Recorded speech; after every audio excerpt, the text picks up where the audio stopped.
پھر قرآن میرا کا انسان نہیں ہوں تو صحابہ کی اولادیں ہم ہیں, ہم نبی کو اپنی طرح کا انسان نہیں سمجھتے, بشر سے اعلیٰ سمجھتے ہیں. اور یہ ابو جہل کی اولاد ہیں, کیونکہ ان سے خطاب یہی ہوا تھا کہ میں تمہاری طرح کا انسان ہوں, لہٰذا ابو جہل کی اولاد جو ہے معاذ اللہ نبی کو اپنی طرح کا انسان سمجھتی ہے. او وہ جو نعرے لگ رہے ہیں, او خطیب زندہ باد فلانا, ہم نے کہا دیکھو یار یہ ہے آیتوں کو اس کے اصل موضوع سے ہٹا دیں. اس کا آسان جواب ہے, لیکن جذباتی اسکالر نعرے بازی جہاں زیادہ تر لگ رہی ہو نا, عام طور پہ, ہمیشہ نہیں, بعض نعرے ٹھیک بھی ہوتے ہیں, عام طور پر وہ خطیبوں کے چسکے لے رہے ہوتے ہیں, تقریروں سے چسکے لینے کے لیے بیٹھے ہوتے ہیں, ان کا حقیقت تک پہنچنے سے کوئی تعلق نہیں ہوتا. ان کے بارے میں قرآن نے کہا ہے ما یاکلون فی بطونہم الا النار, ایسے خطیب اور ایسے اسکالر جن کو لوگوں سے واہ واہ مل رہی ہے اور ہدیے نذرانے مل رہے ہیں, یہ اپنے پیٹ میں جہنم کے انگارے ڈال رہے ہیں. جتنا کھانا ہے آگ کھا لو, یہ آگ ہے جو تم کھا رہے ہو. بھائی جواب یہ ہے کہ نبی نے ابو جہل سے جو فرمایا وہ بھی درست فرمایا, صحابہ سے جو فرمایا وہ بھی درست فرمایا. ابو جہل سے جو فرمایا اس کا مطلب الگ ہے, مطلب میں تمہاری طرح کا انسان ہوں, یعنی حقیقت اور ماہیت میں بشر ہوں. میرے والد عبداللہ تھے, میری والدہ آمنہ, میری اولاد سب انسان ہیں. جتنے بھی سید آج دنیا میں پائے جاتے ہیں سارے انسان ہیں, یہ کوئی اور مخلوق ہے وہ. اور یہ جو صحابہ سے آپ نے فرمایا میں تمہاری طرح نہیں ہوں, کیا مطلب؟ میرے اندر برداشت کی قوت تم سے زیادہ, وجہ اس کی ہے کہ میں پیغمبر ہوں, میرا اللہ سے تعلق تم سے زیادہ. تو اس کا کون منکر ہے بھائی؟ اس کائنات میں سب سے زیادہ اللہ کے قریب کون تھے؟ محمد صلی اللہ علیہ وسلم. اور سب سے زیادہ خواہشات پہ قابو پانے کی طاقت کس کے پاس تھی؟ محمد صلی اللہ علیہ وسلم کے پاس. تو یہ کمال ہے آپ صلی اللہ علیہ وسلم کا. لیکن کیسے خطیب نے ان کو گھمایا؟ تو اس لیے میرے بھائی مشرک کی مغفرت کا کوئی چانس نہیں ہے. لوگ ہمیں کہتے ہیں آپ اتنی شدت کیوں کرتے ہو, مشرک جہنم میں, مشرک کے پیچھے نماز نہیں ہوتی, مشرک سے نکاح نہیں ہوتا, تو آپ کیوں سختی کرتے ہو؟ ہم نہیں کرتے, قرآن نے سختی کی ہوئی ہے اس بارے میں, اس لیے اپنی جانوں پہ رحم کھاؤ. کل بھی ایک کا فون آیا کہ میری بیگم مزاروں پہ جاتی ہے, باباؤں سے دعائیں مانگتی ہے, میرا نکاح باقی ہے یا نہیں. میں نے کہا پہلے سے کرتی تھی تو نکاح ہوا ہی نہیں ہے, اور اگر اب کر رہی ہے تو نکاح آپ کا مارکیٹ سے شارٹ ہو گیا ہے. لوگ کہتے ہیں اتنے گھاڑے مفتی لوگ فتوے دیتے ہیں. ایک صاحب نے کہا ایک ہماری مسجد کا امام ہے, وہ نبی صلی اللہ علیہ وسلم کو ہر جگہ حاضر ناظر سمجھتے ہیں, مشکل کشا سمجھتے ہیں, اور وہ کہتے ہیں کہ نبی کو بھی اللہ نے اختیارات دیے ہیں, ان کے پیچھے نماز ہو جاتی ہے. میں نے کہا نہیں ہوتی نماز ہر ایک کے پیچھے ہو جاتی ہے, مشرک کے پیچھے نہیں ہوتی. تو کہتے ہیں یار یہی تو مولویوں نے آپس, وہ کہتے ہیں اس کے پیچھے نہیں ہوتی, وہ کہتے ہیں اس کے پیچھے نہیں ہوتی, وہ کہتے ہیں وہ والا کہے گا اس کے پیچھے نہیں ہوتی. یہ کبھی بھی حق تک پہنچنے کا ذریعہ نہیں ہے. آج کل نا کچھ اسکالر زیادہ فنڈر بنتے ہیں, وہ کہتے ہیں ہم امت میں جوڑ پیدا کر رہے ہیں. بھائی کیسے کر رہے ہو؟ کہتے ہیں امت ساری ٹوٹ گئی ہے. وہ کہتے ہیں اس کے پیچھے نماز نہیں ہوتی, وہ کہتے ہیں اس کے پیچھے نماز نہیں ہوتی, وہ کہتے ہیں وہ کافر ہے, وہ کہتے ہیں وہ کافر ہے. یہ سب غلط ہیں بھائی. اگر ایک دوسرے کو کافر کہنے سے سارے غلط ہو گئے تو پھر عیسائی ہمیں کافر کہتے ہیں, ہم عیسائیوں کو کافر کہتے ہیں, اس کا مطلب دونوں کیا ہو گئے؟ یہ بالکل ایسا ہی ہے. میں نے ان پہ کیس کیا کورٹ میں کہ اس نے میرے 1 کروڑ روپے لیے ہیں. میں کورٹ میں ان کو لے کے پہنچ گیا, عدالت نے اس کو بلایا, ہاں بھائی اس نے بولا نہیں انہوں نے میرے 1 کروڑ روپے لیے ہیں. جج کہتے ہیں لو, یہ کہتے ہیں اس نے 1 کروڑ روپے لیے ہیں, وہ کہتے ہیں اس نے 1 کروڑ لیے, تفاوت ہونا یہاں سے جا کے, تم دونوں غلط ہو. دنیا میں ایسے جج کو کوئی بیٹھنے دے گا کرسی پہ؟ نہیں آئی میرا خیال ہے بات. جج کہنا شروع کر دے ابے مفتی صاحب کہہ رہے ہیں اس نے میرے, آپ کا نام کیا ہے؟ عبد الرحمان, عبدالحد نے 1 کروڑ روپے لیے ہیں. عبدالحد کہہ رہے ہیں مفتی صاحب نے 1 کروڑ روپے میں نے لیے ہیں. وہ اس کو کہہ رہا ہے اس نے لیے ہیں, وہ کہہ رہا ہے یہ چور ہے, وہ کہہ رہا ہے وہ چور ہے. تم دونوں غلط ہو. عدالت دونوں کو چترول لگانے کا حکم دیتی ہے. پھر چوتھا آتا ہے, وہ کہتا ہے مفتی صاحب عبدالحد کو کہہ رہے ہیں یہ چور ہے, عبدالحد مفتی صاحب کو کہہ رہے ہیں یہ چور ہے, اور عدالت کہہ رہی ہے یہ دونوں چور ہیں, لہذا تینوں چور ہیں. یہ آج کچھ اسکالرز ہیں جو اس طرح سے فقہواریت ختم کر رہے ہیں. سمجھ میں آ رہی ہے بات کہ یہ سارے فرقے غلط ہیں. وہ کہتے ہیں اس کے پیچھے. بھائی اس میں دیکھا جائے گا کون صحیح کہہ رہا ہے اور کون غلط کہہ رہا ہے. ایسے نہیں ہو جاتا کہ میں نے کہا اس نے چوری کی, عدالت میں آ کے اس نے کہا اس نے چوری کی, عدالت کے گواہ لے کر آؤ بھائی. دلائل سے جس کا صحیح ہونا ثابت ہو جائے وہ صحیح ہے, اور جس کا چور ہونا ثابت ہو جائے وہ کیا ہے؟ چور. ہم بھی بعض دفعہ کہتے ہیں فلانے کے پیچھے نماز نہیں ہوتی, وہ کہتے ہیں ہمارے پیچھے نہیں ہوتی.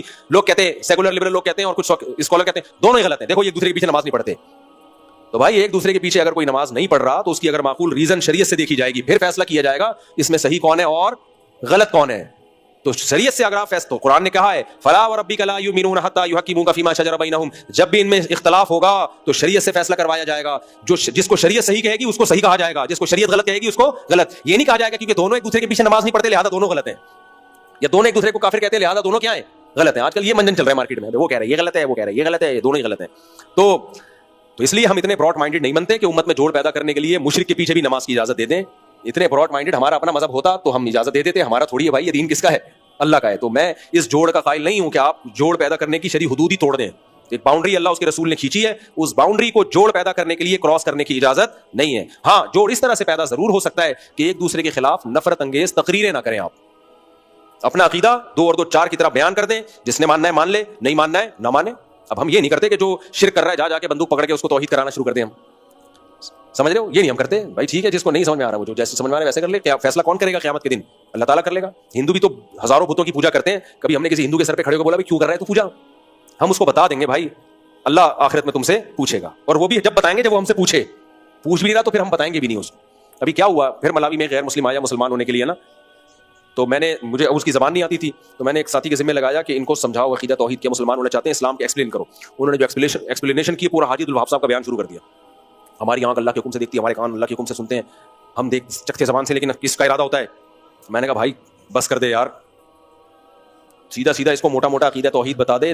اچھا میں اردو میں کہہ رہا تھا کہ وہ ان کو افریقی زبان میں ٹرانسلیٹ کرے نا, وہ پھر ٹرانسلیشن میں وہ لمبی تقریر. میں کہا تو ہی کر لے بھائی, اس کو میں نہیں کر رہا. تو اس کو اسلام کے موٹے موٹے عقائد سکھا دو بھائی. اتنی ڈیپ میں جا کے اللہ کے حکم سے ہم دیکھتے ہیں, اللہ کے حکم سے, بھائی اس کو سیدھا سیدھا موٹی موٹی چیزیں, وہ پاگل ہو جائے گا گھر جا کے. میں دیکھ رہا ہوں, یہ میں نہیں دیکھ رہا, میں نہیں دیکھ رہا, اللہ دکھا رہا ہے مجھے. کچھ لوگوں کو وہم ہو جاتا ہے اس میں. ایک صاحب کو میں نے کہہ دیا کہ آپ کو اس دوا سے فائدہ ہوا, کہتے ہیں استغفر اللہ, دوا سے نہیں, فائدہ تو اللہ سے ہوتا ہے, دوا تمہارے ذریعہ ہے. میں نے کہا تو پورا کھسکے گا بتا رہا ہوں میں, پوری تیرے ہل جائے گا پورا, بتا رہا ہوں میں. تو سب کو ایک یہ طے شدہ بات ہے یار, اللہ چاہے گا تو دوا سے فائدہ ہوگا, نہیں ہوگا تو نہیں ہوگا. یہ تو مسلمان کے انڈرسٹوڈ ہے, یہ تو طے شدہ بات ہے. بار بار اس کا تذکرہ کرنا تو یہ تو وہمی ہونے کی علامت ہے. تو اتنا زیادہ ایکسٹریم لیول پہ وہمی بننے کی ضرورت نہیں ہے. مسلمان کا پہلے سے طے شدہ عقیدہ ہے. تبھی تو قرآن نے بھی کیا کہا ہے, قرآن بھی غیر ضروری احتیاط کا حکم نہیں دیتا, غیر ضروری احتیاط. اب قرآن ایک جگہ یہ کہتا ہے کہ حلال و حرام کرنا صرف کس کا کام ہے, اللہ کا. لما تحرم ما احل اللہ لک, اے نبی جس چیز کو اللہ نے حلال کیا آپ اس کو حرام نہیں کر سکتے. لیکن قرآن دوسری جگہ کہہ رہے ہیں ہم نے نبی کو بھیجا اس لیے کہ اللہ کہ وہ عیسیٰ ابن مریم کو اس لیے بھیجا یا دوسرے پیغمبروں کو اس لیے بھیجا کہ وہ جن چیزوں کو انہوں نے حرام کیا ہوا اس کو حلال کر دیں, جس کو حلال کیا ہوا اس کو حرام کر دیں. اب ایک طرف اللہ کہہ رہے ہیں حلال حرام میں کرتا ہوں, ایک طرف اللہ کہہ رہے ہیں نبی کریں گے. تو واضح بات ہے کہ جب اللہ نے ایک دفعہ بتا دیا کہ میرا اختیار ہے حلال و حرام کرنے کا, تو یہ بات اب طے ہو گئی ہے. اب ہر دفعہ اس کو ریپیٹ کرنے کی ضرورت نہیں ہے. اب اگر اللہ کہہ رہے ہیں کہ نبی حلال کریں گے تو مطلب یہ ہے کہ کریں گے, نہیں کرے گا کون, اللہ. لیکن چونکہ اس کی بیان نبی کی زبان سے ہوگا تو اس لیے اس نبی کی طرف نسبت کی جا رہی ہے. تو یہ بلا وجہ کی احتیاطیں قرآن نے بھی نہیں کی ہیں وہمی بنانے کے لیے. کل کیا ہوا ہے, آج بعض لوگ نا ادب تعظیم کے مسئلوں کو اتنا پیچیدہ کر کے بتاتے ہیں, آدمی کہتا ہے بس میں تو بے ادبی ہوں. وہ ایک ہسپتال, وہ کل کسی نے مسئلہ پوچھا تھا نا, وہ ہسپتال میں اس بیچارے کا رخ قبلے کی طرف ٹانگے اس کی مریض کی. اب ہسپتالوں میں پورا سیٹ اپ چینج کرنا پڑتا ہے, اس کی وہ پلنگ کو چینج کرنا آسان نہیں ہے. تو مریض کا علاج کرتے ہوئے اس کو ڈر لگ رہا ہے اس کی ٹانگیں کہاں جا رہی ہیں, قبلے کی طرف جا رہی. میں نے کہا بس کر دے میرے بھائی, اگر ٹانگیں قبلے سے ہٹائی نا اور ڈرپیں لگی ہوئی ہوتی ہیں اس کے, کبھی آپریشن تھیٹر میں ہوتا ہے, تو ادب کا تقاضا یہی ہے کہ قبلے کی طرف پاؤں نہ کیے جائیں. لیکن کوئی ضرورت مجبوری ہو تو پھر کوئی مسئلہ, ادب کو مسلط نہیں کر لینا چاہیے اپنے اوپر کہ کچھ بھی زمین آسمان ادھر سے ادھر ہو جائے, بے ادبی نہ ہو. بے ادبی بری چیز ہے, لیکن جہاں ضرورت ہوگی تو وہ بے ادبی کہلاتی نہیں ہے. تمام فقہا لکھتے ہیں کہ مریض آدمی جب بیٹھ کے نماز پڑھے تو اگر ٹانگیں موڑنا اس کے لیے مشکل ہے تو قبلے کی طرف پاؤں کر لے, قبلے کی طرف پاؤں کر کے نماز پڑھے. وہ تو وجہ اس کی ہے کہ ضرورت ہے بھائی. اب وہ قبلے کی طرف گھومے جا رہا ہے, وہ نہیں ہو رہا, تو وہ تو گھٹنا ٹوٹے گا بیچارے کا. خیر, تو کہاں سے کہاں بات چلی گئی, جلدی جلدی بس سمیٹوں. تو بھائی توحید کے معاملے میں ایسا نہیں ہے کہ آپ کو چھوٹ کی اجازت ہو اس میں. دوسرا مسئلہ یہاں اللہ نے یہ بیان کیا, پہلا مسئلہ سمجھ میں آ گیا عقیدہ توحید آج کی صورت میں. دوسرا مسئلہ اللہ نے بتایا کہ جو لوگ بھی اللہ کی آیات میں تحریف کرتے ہیں اور اس کو اصل جگہ سے ہٹاتے ہیں, جو دو طرح کے طبقے کرتے ہیں, ایک بدعتی لوگ, ایک جو سیکولر علماء آج کل آ رہے ہیں مارکیٹ میں, لبرل سیکولر علماء. حضرت عیسیٰ کی حیات کا انکار کر دیا, حالانکہ قرآن کی آیت کا ہمیشہ سے یہی مطلب سمجھا جاتا رہا ہے, سارے صحابہ تابعین تبع تابعین, کہ قرآن جب کہہ رہا ہے وما قتلوہ وما صلبوہ, انہوں نے عیسیٰ کو قتل نہیں کیا, نہ سولی پہ لٹکایا, بل رفعہ اللہ الیہ, اللہ کہتے ہیں میں نے اپنی طرف اٹھا لیا. آج ایسے اسکالر مل جائیں گے آپ کو, وہ کہتے ہیں یہاں اٹھانے کا مطلب بلند مرتبہ دے دیا, یا ویسے کر دیا, یا ایسے کر دیا, اور بڑی لمبی چوڑی افلاطونی تقریریاں. کیونکہ لوگوں کو خود قرآن آتا نہیں ہے تو لوگ ان کے جھانسے میں آ جاتے ہیں. جیسے بنی اسرائیل کے جو جاہل, جو تحریف کرنے والے علماء تھے نا, پبلک ان کے جھانسے میں آ رہی تھی نا, تبھی تو اللہ نے کہا کہ ان کی پیٹ میں آ کے انگارے ڈال رہے ہیں, کیونکہ پبلک ان سے متاثر ہو رہی تھی. تو صرف پبلک کا متاثر ہونا کسی شخصیت سے یہ اس کی دلیل نہیں ہوتی کہ یہ برحق عالم ہے. آپ کا علم اسلاف تابعین تبع تابعین سے میچ کرنا چاہیے, کیونکہ اس زمانے کے لوگوں کی نبی نے گواہی دی ہے. حضرت ابو ہریرہ سے صحیح بخاری میں ہے کہ عیسیٰ ابن مریم قرب قیامت میں نازل ہوں گے, اور آپ نے قرآن کی آیت دلیل کے طور پہ پڑھی ہے. یہ بخاری کی حدیث آپ کے سامنے پیش کر رہا ہوں. فرمایا اگر تم چاہو تو قرآن کی آیت پڑھو. حضرت عیسیٰ نے یہ بیان کیا, پہلے نبی کی حدیث بیان کی کہ عیسیٰ ابن مریم قرب قیامت میں نازل ہوں گے. آج پروفیسر غامدی صاحب نے حضرت عیسیٰ کے نزول کا بولو انکار کر دیا اور آیتوں کو گھمایا پھرایا, یا توفا کا یہ مطلب ہے, تو یہ تو اب لوگوں کو قرآن آتا نہیں ہے تو متاثر ہو جاتے ہیں وہ. اچھا پھر گڑبڑ پتہ ہے کیا ہوتی ہے, جب ہم ان مسائل پہ شدت سے رد کرتے ہیں تو لوگ کہتے ہیں دیکھو غامدی صاحب کتنے آرام سے رد کرتے ہیں, اور یہ مولانا صاحب کتنے غصے میں رد کرتے ہیں. فروعی مسائل جو اختلافی ہو نا امت میں, ان میں شدت سے رد کرنا جائز نہیں ہے, ان میں دلائل دونوں طرف ہوتے ہیں. لیکن جب مسئلہ اجماعی ہوگا نا, تو چونکہ دین سے علماء کو محبت ہے, ان کو لگتا ہے کہ یہ تو اتفاقی مسائل میں تحریف ہو رہی ہے, تو ان کا غصہ آنا بد اخلاقی نہیں ہے بلکہ غیرت اور حمیت کا تقاضا ہے. کہ یار اتنے بڑے بڑے مسائل کو آپ نے پینا شروع کر دیا. ہر جگہ خوش اخلاقی اخلاق نہیں ہوتے, غیرت کی کمی کی وجہ سے بھی بعض دفعہ آدمی کے اخلاق اچھے ہو جاتے ہیں. دیکھو کوئی شخص آیا, آپ کی چپل آپ کی اجازت کے بغیر پہن کے دکان چلا گیا, واپس آیا, آپ ایک دم آگ بگولا ہو گئے, بد اخلاق ہو, یار غلطی ہو گئی, سوری بھی کر رہا ہے, چھوڑ دو. یہاں آپ کے لال پیلے نیلے ہونا کس کی علامت ہے؟ اور ایک دفعہ ہوا ہے تو یار اتنا غصہ نہیں ہے یار، تمہارا دوست ہی ہے، لیکن چپل استعمال کی، اللہ نہ کرے نامناسب مثال ہے، بیگم استعمال کر لی، استغفر اللہ، بیگم لے کے چلا گیا، آپ کا دوست نے آپ کے ساتھ خیانت کی اور بیگم سے ٹاکرا لگا کے بیگم کو بھگا کے چلا گیا، 1 مہینے بعد پکڑا گیا اور سوری کر رہا ہے. آپ کہو گے کوئی بات نہیں یار، میں خوش اخلاق آدمی ہوں، ٹھیک ہے آپ نے سوری کی، مجھے اچھا لگا، نائس ٹو میٹ یو، اپنا خیال رکھیے. یہاں اخلاق نہیں، یہ کیا ہے؟ یہ غیرت ختم. تو علماء چونکہ دین کا علم جانتے ہیں، قرآن و سنت کو جانتے ہیں، ان کو پتا ہے کہ کس مسئلے میں اختلاف کی گنجائش شریعت نے رکھی ہے. رفع الیدین ہو گیا، زور سے آمین، ان میں ایکسائٹڈ ہونا ٹھیک نہیں ہے. اور کچھ مسئلے ایسے ہیں جو بھائی واضح متفقون علیہ احادیث ہیں، اجماعی عقیدے صدیوں سے چلے آ رہے ہیں، اس میں یہ نہیں ہوگا کہ کوئی بھی اٹھ کے دائیں بائیں کر لے قرآن کی آیت کو اور ہم کہ ایکچولی اس میں 19 اسکالر کا اختلاف ہے. بھائی آپ کو حق کس نے دیا اختلاف کرنے کا؟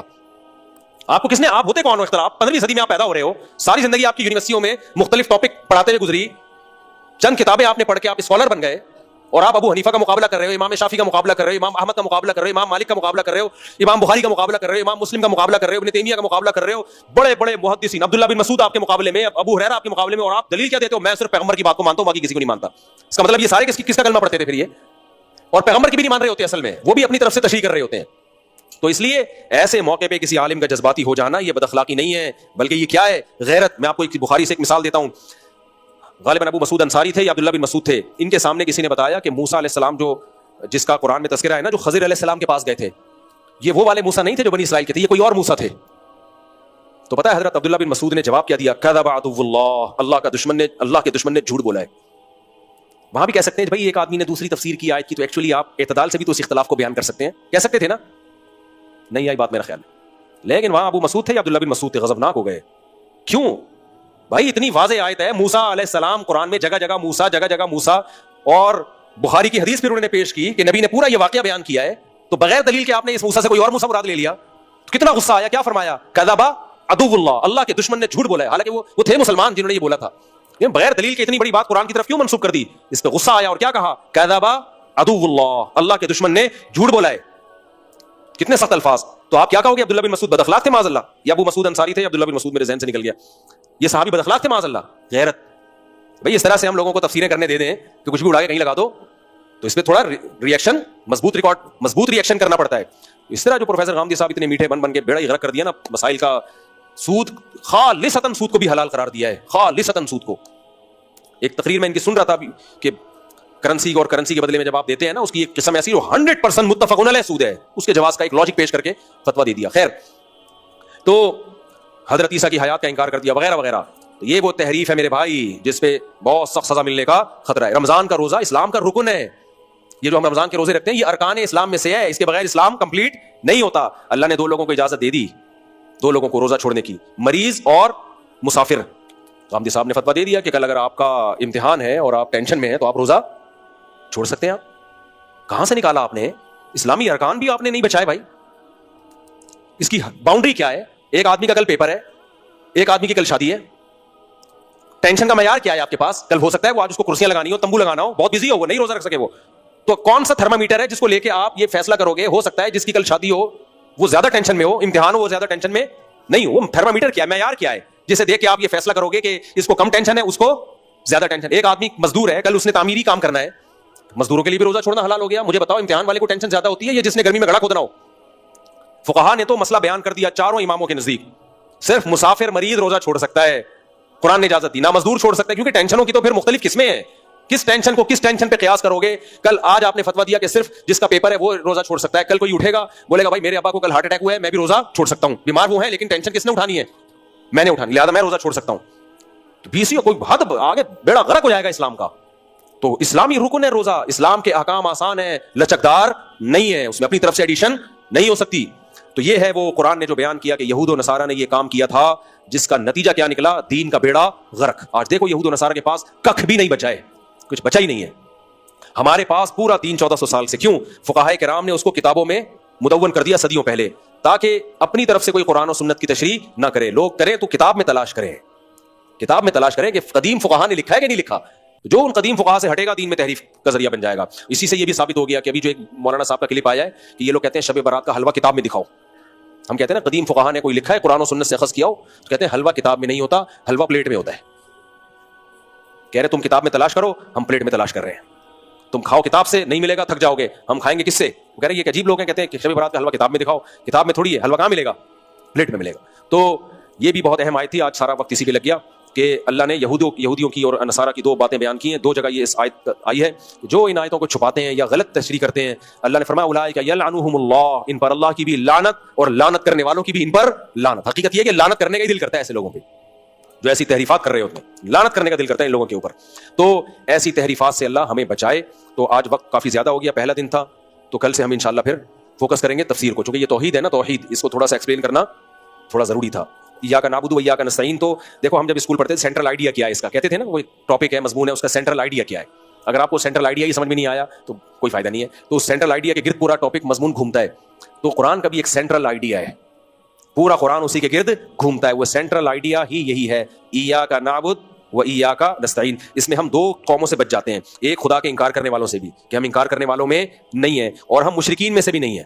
اللہ کہتے ہیں وما یؤمن اکثرهم باللہ الا وهم مشرکون، بہت سے لوگ جو اللہ پہ ایمان لاتے ہیں شرک کے ساتھ. تو ہم نے اپنے آپ کو ان دونوں طبقوں سے بچانا ہے. بھائی ہم خدا کے منکر بھی نہیں ہیں اور مانتے بھی صرف کس کو ہیں؟ ایک کو. اور صرف زبان سے نہیں مانتے، وہ تو مشرک بھی زبان سے مانتے تھے، اب بھی مشرک زبان سے مانتے ہیں کہ ایک ہی ہے. عملی طور پر بھی کہ عبادت صرف اسی کی کرتے ہیں. یہ سینٹرل آئیڈیا آپ کی کھوپڑی شریف میں بیٹھنا بہت ضروری تھا. تو کل سے انشاءاللہ پھر ہم پراپر وے میں سورہ بقرہ کی تفسیر شروع کریں گے. اللہ تعالیٰ سمجھنے کی، عمل کی توفیق عطا فرمائے. وعلینا الا البلاغ.